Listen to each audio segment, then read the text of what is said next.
नमस्कार साथियों, स्वागत करता हूं आप सभी का आपके अपने YouTube channel Kedarnath classes Uttarakhand में। साथियों, फिर से हाजिर हूं मैं आपके समक्ष एक नवीनतम वीडियो लेकर। और आज इस वीडियो में हम बात करेंगे चंद राजवंश के क्वेश्चन के बारे में, जो कि एक प्रकार से चंद राजवंश का टेस्ट होगा, जो कि 30 महत्वपूर्ण प्रश्न होंगे। और आगामी परीक्षाएँ चाहे वो किसी भी प्रकार की हो, उसमें आने की पूरी संभावना है इन प्रश्नों की। वीडियो शुरू करने से पहले एक या दो बात आपको बता देना चाहता हूँ। इससे पहले हमने पवार वंश का टेस्ट लिया है, वहाँ पर भी हमने 30 क्वेश्चन के 3 टेस्ट बनाए हैं, जिनका लिंक आपको डिस्क्रिप्शन में मिल जाएगा। पवार वंश हमने कंप्लीट कर लिया है और मैंने भरपूर प्रयास किया है उन वीडियो में कि आपको महत्वपूर्ण प्रश्न ही कराया जाए। उसके बाद अगली बात मैं आपको बता दूँ, जो छात्र स्टूडेंट्स पहली बार हमारी इस वीडियो को देख रहे हैं उनके लिए प्रदेश में 746 भर्ती आई हुई है। अमीन, लेखपाल और आपकी कनिष्ठ सहायक और कर संग्रहकर्ता की, तो उसके लिए हमने एक स्पेशल बैच चलाया है अपने YouTube channel Kedarnath classes Uttarakhand पर। तो आप हमारे साथ जुड़ना चाहते हैं तो जुड़ें, हमारे चैनल को सब्सक्राइब करें, साथ ही साथ हमारे व्हाट्सएप ग्रुप, टेलीग्राम ग्रुप और फेसबुक पेज को भी लाइक करें और वहाँ पर भी हमारे साथ जुड़ें। उन सभी का लिंक आपको डिस्क्रिप्शन में मिल जाएगा। अब हमें तैयारी कैसे करनी है, जैसे मैं आपको टेस्ट दूंगा और आप टेस्ट को सोल्व करेंगे। जैसे आप वीडियो देखोगे, जो आंसर आपको पता है तो आप अपनी नोटबुक में वही आंसर लगाओगे। उसके बाद आपको अपने नंबर काउंट करने हैं कि आपके कितने मार्क्स आए, और वो आपको कमेंट्स बॉक्स में कमेंट करना है। उसके बाद मैं आपको PDF दूंगा टेलीग्राम और व्हाट्सएप ग्रुप पर। उस PDF से आपको लगातार 2 से 3 दिन तक बार बार उसे प्रयास करना है कि कब आप पूरे 30 में से 30 आंसर सही कर रहे हो। और ऐसे आपको हर 10-15 दिन के बाद करना है। और उम्मीद करता हूँ कि जितने भी चैप्टर या टॉपिक के मैं टेस्ट लूँगा, चाहे वो उत्तराखंड की ज्योग्राफी हो, हिस्ट्री तो मैं करा ही रहा हूँ, या किसी भी प्रकार के क्वेश्चन हो, और आपके एकदम से पक्के याद हो जाए बिल्कुल बढ़िया करके, है ना। तो ये टेस्ट है हमारा आज चंद राजवंश के 30 महत्वपूर्ण प्रश्नों का। समय खराब ना करते हुए टेस्ट को शुरू करते हैं। चलिए, पहला प्रश्न है,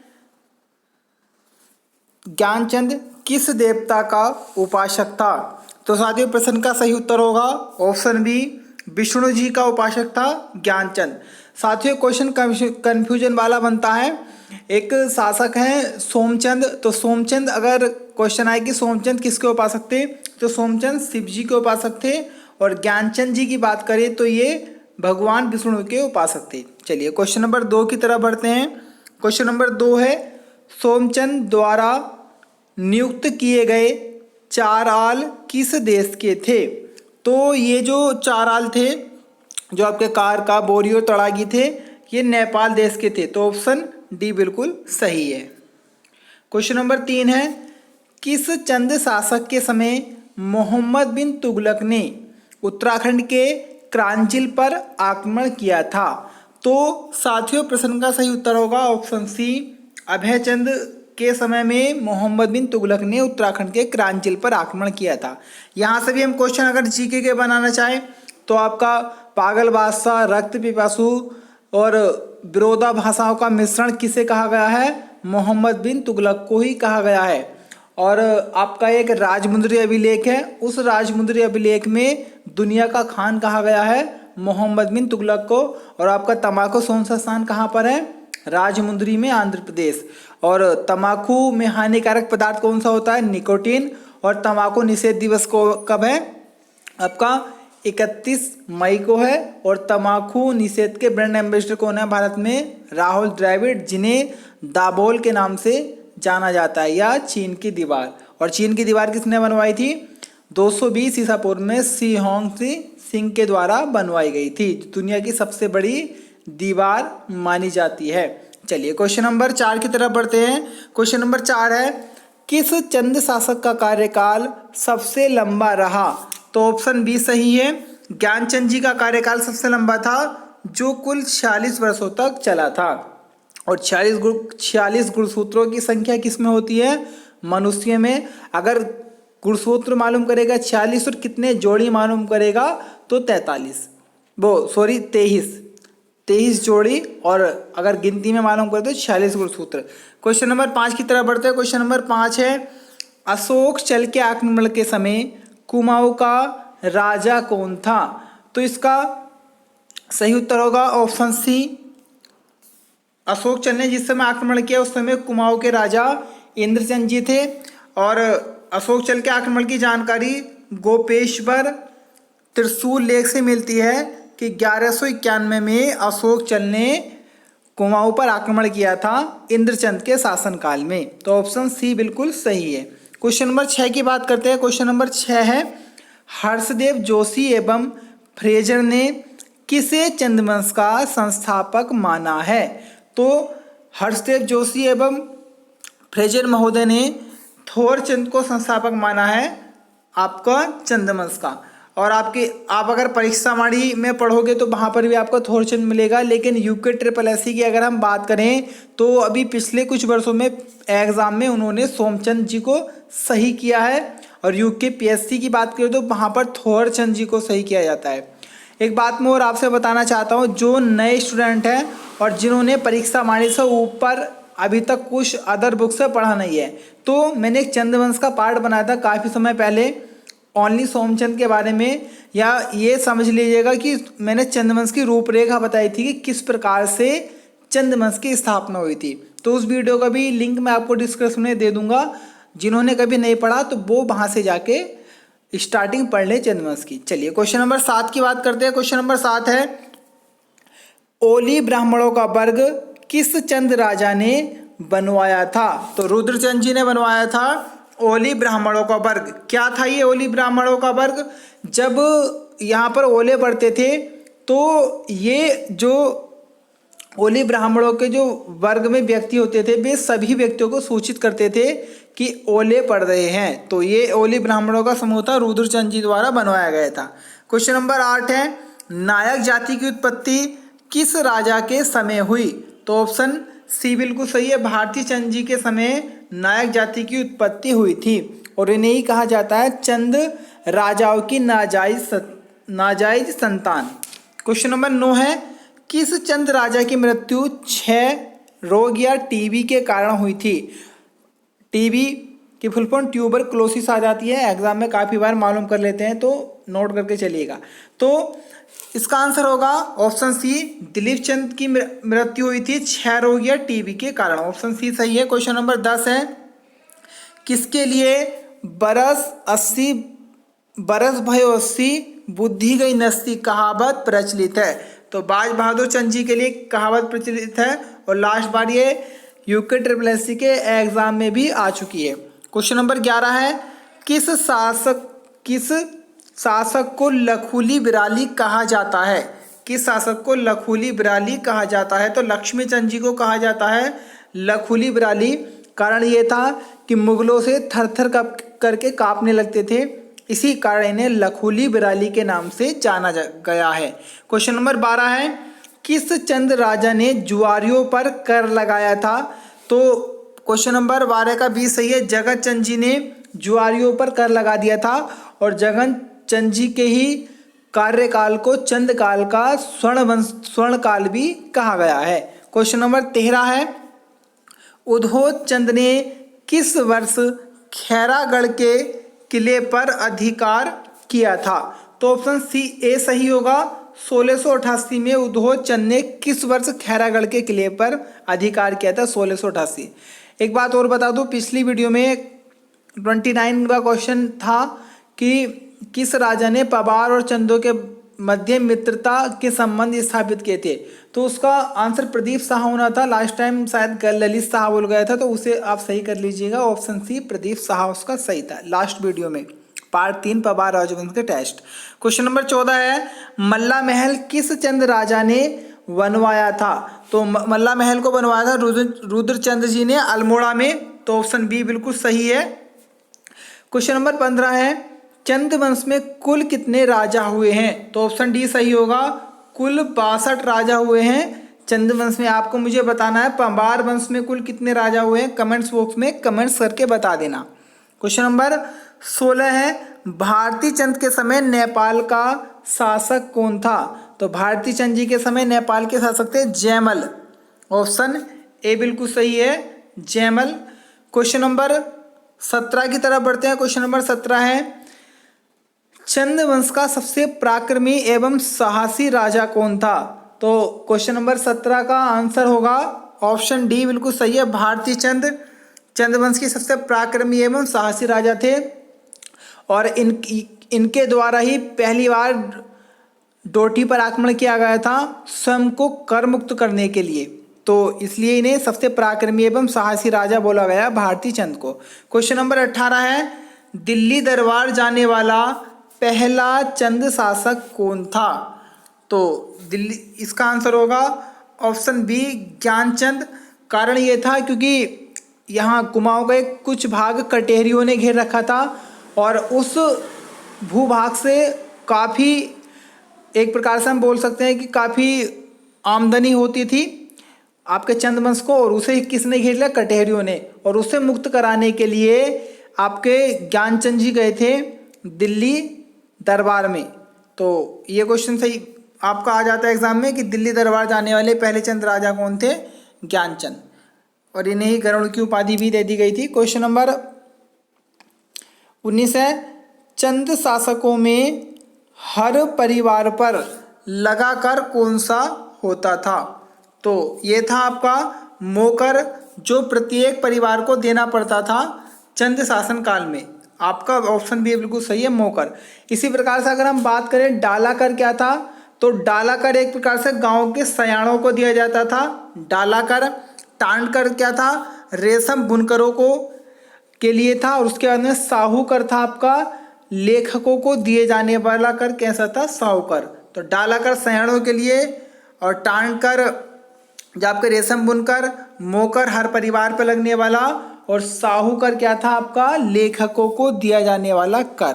क्वेश्चन नंबर 20 है, पिथौरागढ़ में एक हत्या देवाल किस चंद राजा ने बनवाया था? तो प्रश्न क्वेश्चन नंबर 20 का आंसर होगा बाज बहादुर चंद्र के द्वारा बनवाया गया था एक हत्या देवाल। तो ऑप्शन आपका सी बिल्कुल सही है। क्वेश्चन अगर ये आ जाए कि एक हत्या देवाल को पूर्ण किसने करवाया था, तो आप कौन सा लगाना है? विक्रमचंद। और नींव किसने रखी थी आपकी? बाज बहादुर चंद ने। तो यहाँ पर देख लेना, एक इसी प्रकार से एक हत्या नोला है, एक हत्या नोला, तो वो कहाँ पर है आपका? चंपावत में है, जो जगन्नाथ मिस्त्री द्वारा एक ही रात में बनवा दिया गया था और एक हाथ से बनाया था उन्होंने। तो ये भी याद रखना, एक हत्या देवाल पिथौरागढ़ और एक हत्या नोला चंपावत में। क्वेश्चन नंबर 21 है, कुमाऊं का बिलासी राजा किसे कहा जाता है? तो बीणाचंद जी को कुमाऊं का बिलासी राजा कहा जाता है। ऑप्शन ए बिल्कुल सही है। क्वेश्चन नंबर 22 है, किस चंद शासक को नारायण के नाम से संबोधित किया गया है?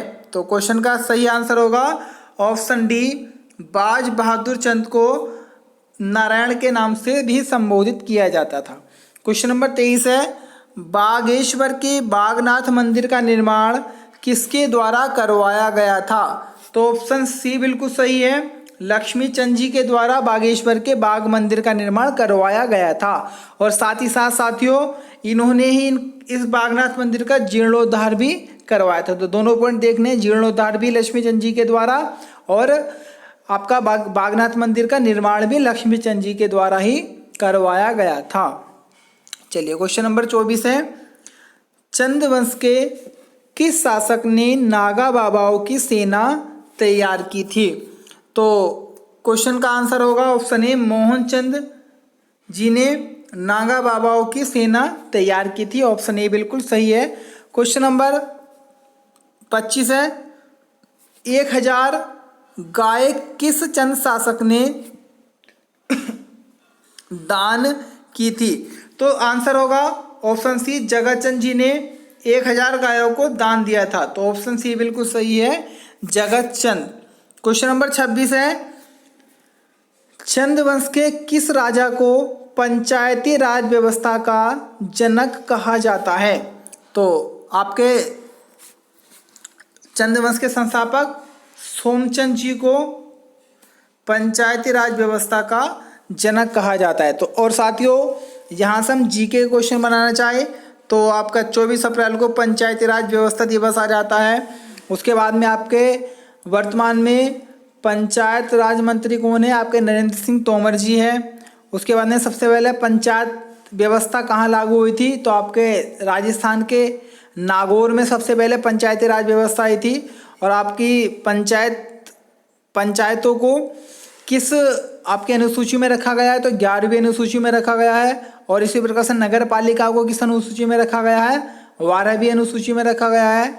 और इसी प्रकार से बहुत सारे क्वेश्चन हम चाहे तो बना सकते हैं। क्वेश्चन नंबर 27 की तरफ बढ़ते हैं। क्वेश्चन नंबर 27 है, रुद्रचंद किस मुगल राजा के समकालीन था? तो क्वेश्चन का आंसर होगा ऑप्शन बी, अकबर के समकालीन था। मुगल राजा अकबर के समकालीन था आपके रुद्रचंद। तो ऑप्शन बी बिल्कुल सही होगा। अकबर की बात करें तो इनका संरक्षण किसने किया था बचपन में? बैरम खान जी ने किया था। और बहुत सारे, और अकबर की मृत्यु किस रोग से हो गई थी? अतिसार रोग से इनकी मृत्यु हो गई थी। और इनके पुत्र कौन राजा बने इसके बाद में? जहांगीर, उसके बाद औरंगजेब के बाद आपके आते हैं बहादुर शाह जफर फर्स्ट। ये क्वेश्चन एक बार आप मालूम किया था आरआरबी के एग्जाम में कि औरंगजेब के बाद मुगल राजा कौन बना? तो बहादुर शाह जफर फर्स्ट, ना कि सेकंड। जो सेकंड आता है बहादुर शाह जफर सेकंड, वह मुगल वंश का अंतिम राजा था। और औरंगजेब के बाद कौन बना था? बहादुर शाह जफर फर्स्ट। क्योंकि एग्जाम में आया हुआ क्वेश्चन है इसलिए मैंने यहाँ पे रिपीट किया है। क्वेश्चन नंबर 28 है, दूसरा चंद राजा जिसने डोटी पर आक्रमण किया। तो इंपोर्टेंट क्वेश्चन है, ऑप्शन सी बिल्कुल सही होगा। उधोचंद दूसरे राजा थे जिन्होंने डोटी पर आक्रमण किया था। और पहले कौन से थे? भारतीय चंद थे। मैं पहले ही आपको बता चुका हूँ वीडियो में। क्वेश्चन नंबर 29 है, कुमाऊं का धृतराष्ट्र किसे कहा गया है? तो कुमाऊं का धृतराष्ट्र कहा गया है आपके शक्ति गोसाई को। शक्ति गोसाई जी की बात करें तो ये शक्ति गोसाई जी की अगर हम बात करें तो ये भाई थे आपके लक्ष्मी चंद जी के भाई थे। और इन्होंने लक्ष्मी चंद जी का कार्यकाल संभाल रखा था। सारे शासन की बागडोर लक्ष्मी चंद जी किसके हाथ में थी? आपके शक्ति गोसाई के। और ये जन्म से अंधे थे शक्ति गोसाई जी, और इसी कारण इन्हें कुमाऊं का धृतराष्ट्र बोल दिया गया। कि महाभारत में जो आपके धृतराष्ट्र जी थे वो जन्म से ही अंधे थे, और उन्होंने भी वहाँ पर शासन की बागडोर उन्हीं के हाथ में थी सारी। और यहाँ भी ऐसी होती है कहानी, लक्ष्मीचंद जी का शासन किसने संभाल रखा था? सारा शक्ति गोसाई ने, जो कि बचपन से क्या थे? अंधे थे। और उन्हें ही कहा दिया गया कुमाऊं का धृतराष्ट्र। क्वेश्चन नंबर 30 है, चंद्रवंश के किस राजा ने सर्वप्रथम भूमि की माप करवाई? तो साथियों क्वेश्चन का आंसर होगा ऑप्शन ए, रत्नचंद जी ने सबसे पहले कुमाऊं में भूमि की माप करवाई थी। तो कैसी लगी आपको वीडियो और कितने बने हैं आपके मार्क्स? प्लीज़ मुझे कमेंट्स कर दें। और आपको मैं 8 या 8:30 बजे टेलीग्राम व्हाट्सएप ग्रुप पर PDF सेंड कर दूंगा। उसको आप बार बार 2 से 3 बार आपको करना है बार बार। अब आपको आंसर पता चल गए सबके, और आपको बार बार उस टेस्ट को करना है PDF के माध्यम से। और ये हमारा YouTube channel Kedarnath classes Uttarakhand. और अगर आप भी चाहते हैं हमारे साथ जुड़ना तो हमसे जुड़ें, अपनी सरकारी नौकरी पाने के सपने को करीब लाएं। और जो हमारी आगामी परीक्षा हैं 746 पदों के लिए, कनिष्ठ सहायक अमीन सर्वे लेखपाल के लिए, उसकी अभी टेंटेटिव डेट सितंबर माह है, लेकिन आगे बढ़ेगी ज़रूर श्योरली।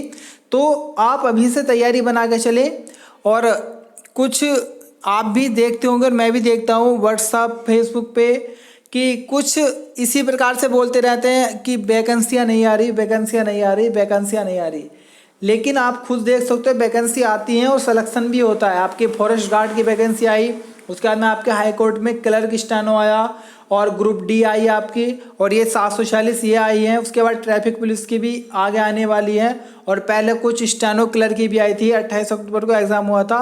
तो सिलेक्शन भी हो रहा है। जो सिर्फ पढ़ाई पे फोकस बनाते हैं तो उनका सिलेक्शन भी हो रहा है, और जो सिर्फ बोलते रहेंगे कि नहीं आ रही ये है वो है तो उसका सिलेक्शन नहीं होगा। तो ऐसे व्यक्तियों से बचें, दूर रहें, और सारा फोकस अपनी पढ़ाई पे बना के चलें। कोई भी प्रॉब्लम हो, परेशानी हो तो हमसे संपर्क करें। धन्यवाद।